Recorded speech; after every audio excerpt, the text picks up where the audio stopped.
পরিচয় দিতে হবে।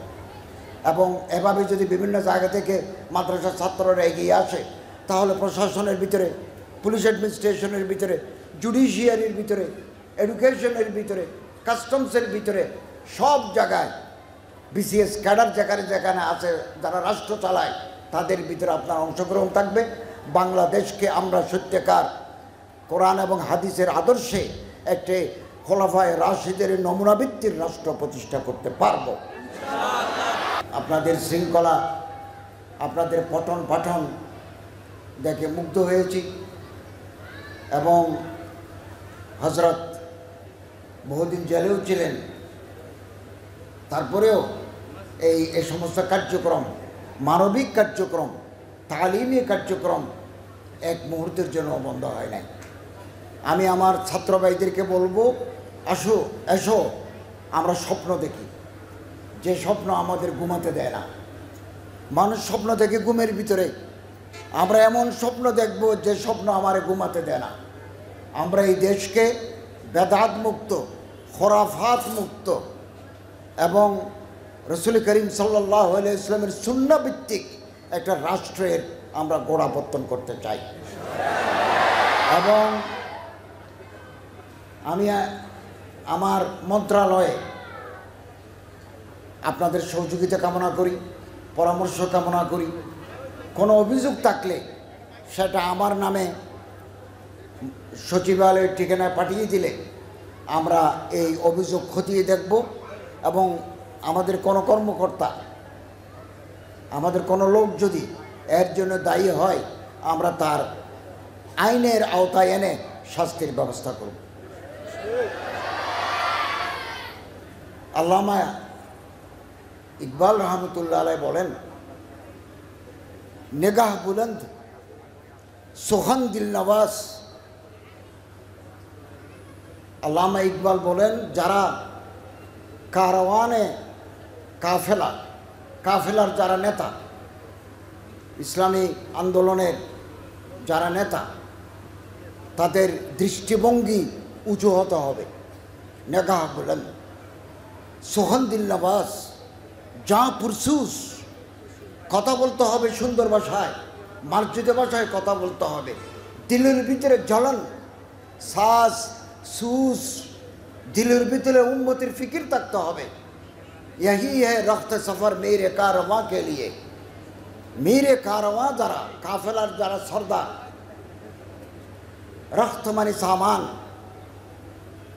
এগুলো হচ্ছে আন্দোলন যারা করেন, সমাজ পরিবর্তনের যারা চিন্তা ভাবনা করেন, তাদের জন্য সামান। আমরা আমাদের দৃষ্টিকে প্রসারিত করব, আমাদের অন্তরকে আমরা বড় করব। হতে পারে আপনার সাথে আমার ফিকহি ইখতিলাফ থাকতে পারে, আপনি ইমান আমিন বিল জাহের করেন, আমি বিসির করি, আপনি হাত এখানে বাঁধেন, আমি এখানে বাঁধি, এরকম ইখতিলাফাত থাকতে পারে। কিন্তু আমি এবং আপনি এক আল্লাহর বান্দা, আমি এবং আপনি এক রসুলের উম্মত, আমি এবং আপনি এক কোরআনের অনুসারী, এক কাবা আমাদের কাবা। অতএব বেশি ডিফারেন্স নাই, এগুলো থাকবে, থাক না। আগের জামানার উলামায়ে কেরাম, আমাদের আকাবের, আমাদের আসলাফ সালাফ, তারা এরকম ইখতিলাফাত সত্ত্বেও পারস্পরিক সুসম্পর্ক, উখুওয়াত এগুলো বজায় রাখতেন। আমি ছাত্র ভাইদেরকে বলবো, উপরে উঠার স্বপ্ন দেখতে হবে। আমি ডক্টর আসাদুল্লাহ গালিব সাহেব জিদাত আলাইকুম বলেছেন যে আমি এই আবেদন করে মন্ত্রণালয়ের দায়িত্ব নিই নাই, দায়িত্ব আমাকে দেওয়া হয়েছে। দায়িত্ব যদি কেউ চায়, হাদিসের ভাষ্যমতে আল্লাহ তাআলার রহমত হয় না। আমি নিজে দায়িত্ব চাই নাই, আমি যে দায়িত্ব পাবো এটা আমি জানিও না, আমাকে দেওয়া হয়েছে। অতএব আমি আশাবাদী আল্লাহর সাহায্য আমি পাবো ইনশাআল্লাহ। অতএব আমার ভাইদেরকে আমি বলি, ওয়ামাই ইয়াতাহাইয়াব সুউদাল জিবাল ইয়াইশু আবাদাদ দাহারি বাইনাল হুফরি। পাহাড়ে উঠার, পর্বতের চূড়ায় উঠার, পর্বত শৃঙ্গে উঠার স্বপ্ন দেখতে হবে। মাদ্রাসার ছাত্রদেরকে আগামী দিনে বাংলাদেশের প্রেসিডেন্ট হতে হবে, প্রধানমন্ত্রী হতে হবে, প্রধানমন্ত্রী। আমি মন্ত্রী হয়েছি, আরো লাখ লাখ মন্ত্রী দরকার, আলেম মন্ত্রী দরকার, প্রধানমন্ত্রী দরকার, প্রধান বিচারপতি দরকার। আমি যখন বিভিন্ন জেলায় যাই, আমারে এসপি বলেন আমি দাখিল আলেম পাশ করে বিশ্ববিদ্যালয়ে ভর্তি হয়ে বিসিএস দিয়ে এসপি হয়েছি। গর্বে আমার বুক ভরে যায় যে আমার মাদ্রাসার ছাত্ররা আলেম দাখিল পাশ করে উচ্চশিক্ষা গ্রহণ করে এখন রাষ্ট্রের দায়িত্ব পালন করছে। আপনার এখান থেকে পরে আরও বড় বড় মাদ্রাসা হিন্দুস্তানে আছে, সৌদি আরবে আছে, মিশরে আছে, আরও আলা তালিম হাসিল করবেন। আমাদের জ্ঞান বর্ধিত হবে, উপরে উঠার স্বপ্ন দেখতে হবে। উপরে উঠার স্বপ্ন দেখে যারা ভয় পায়, ইয়াইশু আবাদাত দাহারি বাইনাল হফারি, তারা চিরকাল গর্তের ভিতরে থাকে, গর্তের ভিতরে থাকে।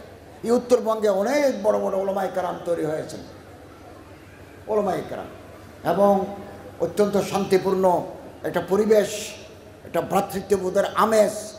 আমি 25 বছর যাবৎ উত্তরবঙ্গে মাহফিল করি, নওগাঁতে করি, রাজশাহীতে করি, রাজশাহীর বিভিন্ন উপজেলায় 25 বছর যাবৎ আমার আসা যাওয়া আছে। আমি অনেক সময় পেলে হুজুরের কাছ থেকে দোয়া নেওয়ার জন্য এখানে নামি। তো আমি আপনাদের সহযোগিতা চাই।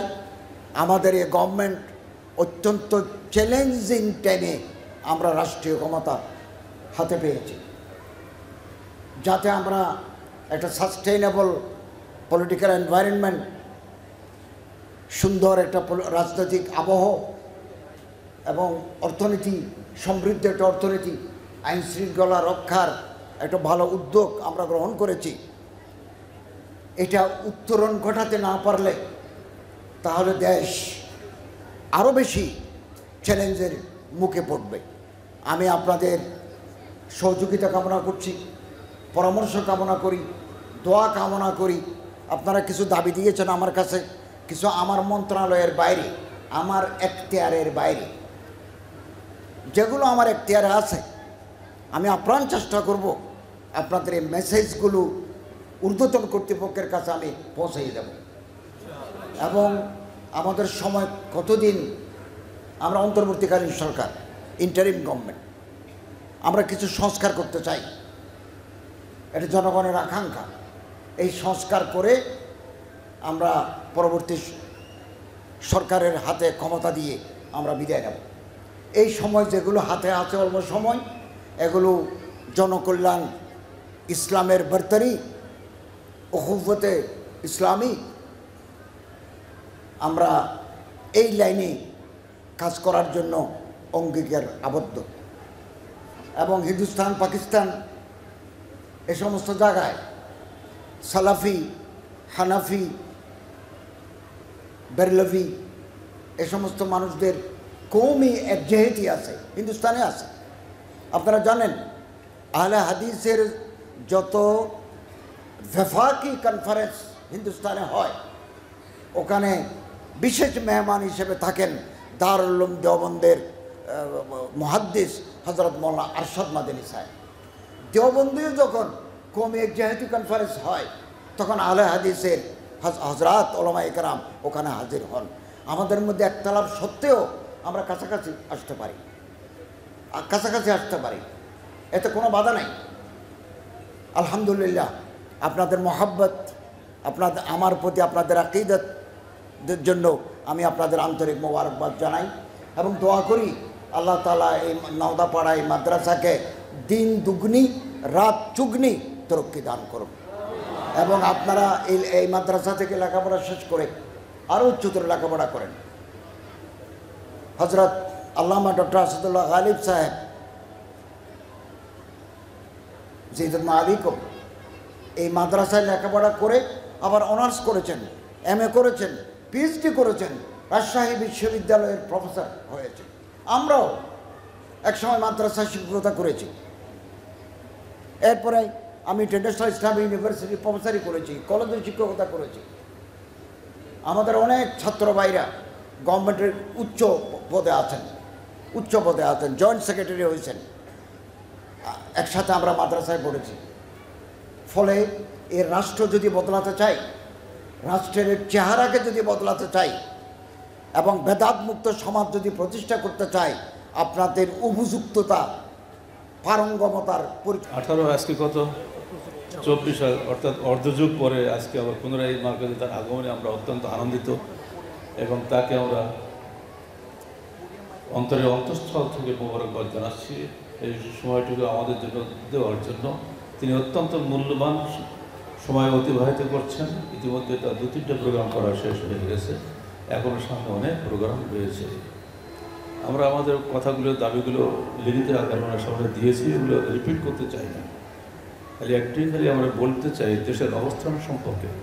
আন্তর্জাতিক ভূ রাজনীতি যেভাবে চলছে তাতে পৃথিবীর 3য় বৃহত্তম মুসলিম রাষ্ট্রটি চারিদিক থেকে চিড়ে চাপটা হয়ে যাচ্ছে।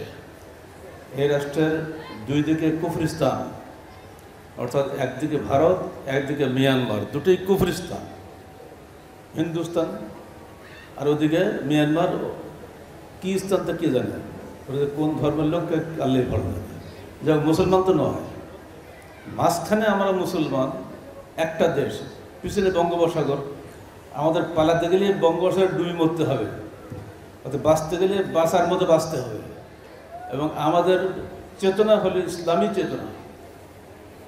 ইসলামের কারণেই বাংলাদেশ, ইসলামের কারণেই বাংলাদেশ টিকবে। 47 সালে 2 নেশন থিওরির ভিত্তিতে ভারত বিভক্ত হয়েছিল, টেবিলে বসে, রক্তস্রোতে নয়। 47 থেকেই আমাদের ইতিহাস ধরতে হবে, 71 কোনো ইতিহাস নয়। 71 মাঝখানে একটা ঘটনা মাত্র, যেখানে 25 বছরের গোলামী চুক্তিতে স্বাক্ষর করে কথিত স্বাধীন রাষ্ট্র বাংলাদেশ হয়েছে। যা কোশ্চিনকালে স্বাধীন ছিল না, প্রতিবেশী রাষ্ট্রের হাতে জবরদস্তি করে তারা এই দেশটাকে গোলামী চুক্তিতে আবদ্ধ করে স্বাধীন করে দিয়েছে। সেই সময় চারটা কী বলে বিধান, 72-এর সংবিধান যাকে বলা হচ্ছে, চাপানো হয়েছে। সেটা কোশ্চিন করে বাংলাদেশের সংবিধান নয়। ধর্মনিরপেক্ষতাবাদ কোশ্চিন করে ইসলাম নয়, গণতন্ত্র কখনোই ইসলাম নয়, ঠিক ওকে একইভাবে সমাজতন্ত্র কখনোই ইসলাম নয়, একইভাবে জাতীয়তাবাদ কখনোই ইসলাম নয়। এগুলো সব বানোয়াট, মানুষের তৈরি করে মতবাদ। এগুলো জোর করে 72-এর সংবিধানে ঢুকিয়ে দিয়েছিল ভারত সরকার। আমাদের তৎকালীন সময়ে যারা ছিলেন তারা বাধ্য হয়ে তাতে সই করে এসেছিলেন। আর এখনও পর্যন্ত মেহেরপুরের ওটা কি মুজিবনগর, ওইখানে গেলে আমরা স্মৃতি ভেসে ওঠে। যেদিন ওখানে প্রথম সই করেন, সই করার পরপরই তৎকালীন সময় যিনি প্রেসিডেন্ট ছিলেন আমাদের, তিনি ওইখানে অজ্ঞানে পড়ে গেছিলেন। তো আমি কিসে সই করলাম? 25 বছরের গোলামীর চুক্তি সই করে আমাকে দেশ স্বাধীন দেশ নিতে হচ্ছে। কি নাম কি প্রেসিডেন্টের? তাজউদ্দিন তো প্রধানমন্ত্রী বাবা, প্রেসিডেন্টের নাম কি? সৈয়দ নজরুল্লাহ। উনি ওইখানে অজ্ঞানে পড়ে গেছিলেন।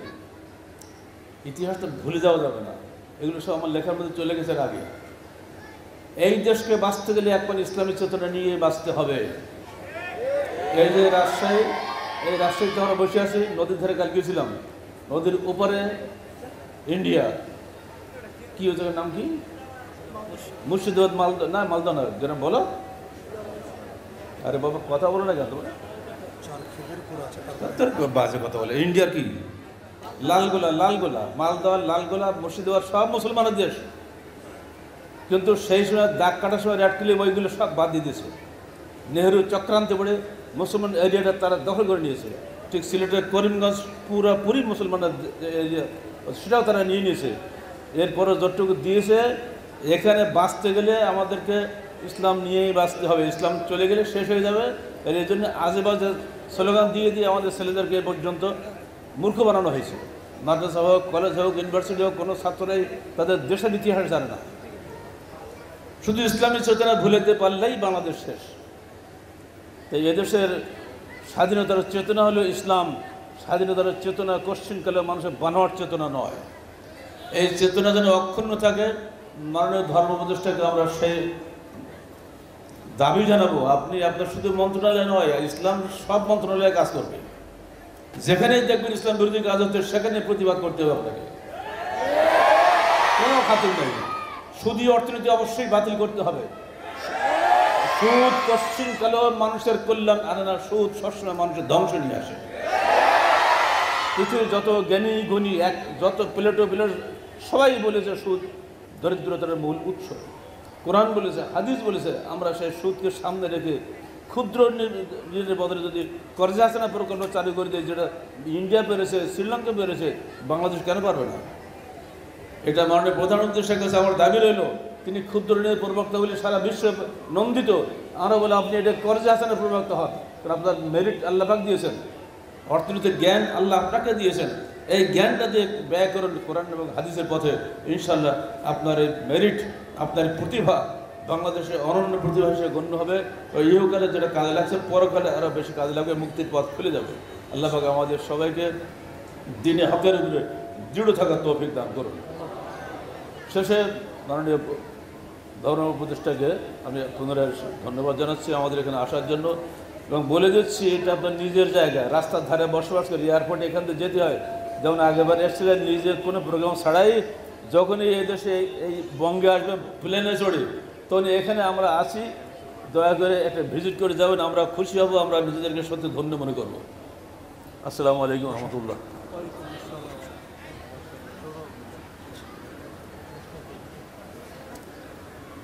সম্মানিত সুধীমণ্ডলী, এতক্ষণ যাবৎ আমাদের এই আজকের মতবিনিময় মাদ্রাসা পরিদর্শন ও মতবিনিময় সভা অনুষ্ঠিত হলো। আমরা আবারও মার্কাজের ছাত্র শিক্ষক এবং সংগঠনের পক্ষ থেকে মাননীয় ধর্ম উপদেষ্টা ডক্টর আফামা খালেদ হোসেন